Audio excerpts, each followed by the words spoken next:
Nehemiah chapter 2. It was the month of Nisan in the 20th year of Artaxerxes the king. At the hour for serving wine, I brought it in and gave it to the king. I had never been hangdog in his presence before, so he asked me, "Why the long face? You're not sick, are you? Or are you depressed?" That made me all the more agitated. I said, "Long live the king. And why shouldn't I be depressed when the city where all my family is buried, is in ruins, and the city gates have been reduced to cinders?" The king then asked me, "So what do you want?"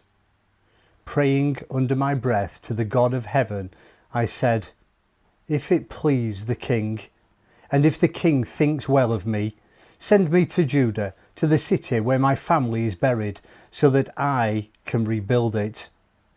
The king, with the queen sitting alongside him, said, "How long will your work take, and when would you expect to return?" I gave him a time, and the king gave his approval to send me. Then I said, "If it please the king, provide me with letter to the governors across the Euphrates that authorize me travel through Judah, and also an order to Asaph, keeper of the king's forest, to supply me with timber for the beams of the temple fortress, the wall of the city, and the house where I'll be living."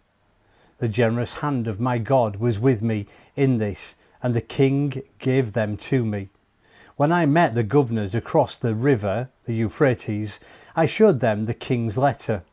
The king even sent along a cavalry escort. When Sanballat the Horonite and Tobiah the Ammonite official heard about this, they were very upset, angry that anyone would come to look after the interests of the people of Israel. And so I arrived in Jerusalem. After I had been there 3 days, I got up in the middle of the night, I and a few of my men who were with me. I hadn't told anyone what God had put in my heart to do for Jerusalem. The only animal was with me was the one I was riding. Under cover of night, I went past Under the cover of night, I went past the valley gate toward the dragon's fountain to the Dung Gate, looking over the walls of Jerusalem, which had been broken through and whose gate had been burned up. I then crossed to the fountain gate and headed for the king's pool, but there wasn't enough room for the donkey I was riding to get through. So I went up the valley in the dark, continuing my inspection of the wall. I came back through the valley gate. The local officials had no idea where I'd gone or what I was doing. I hadn't breathed a word to the Jews, priests, nobles, local officials, or anyone else who would be working on the job. Then I gave them my report. "Face it, we're in a bad way here.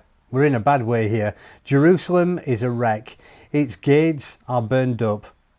Come, let's build the wall of Jerusalem and not live with this disgrace any longer." I told them how God was supporting me and how the king was backing me up. They said, "We're with you. Let's get started." They rolled up their sleeves, ready for the good work. When Sanballat the Horonite, Tobiah the Ammonite official, and Geshem the Arab heard about it, they laughed at us, mocking, "Ha! What do you think you're doing? Do you think you can cross the king?" I shot back, "The God of heaven will make sure we succeed. We're his servants and we're going to work rebuilding. You can stick to your own business. You get no say in this. Jerusalem's none of your business."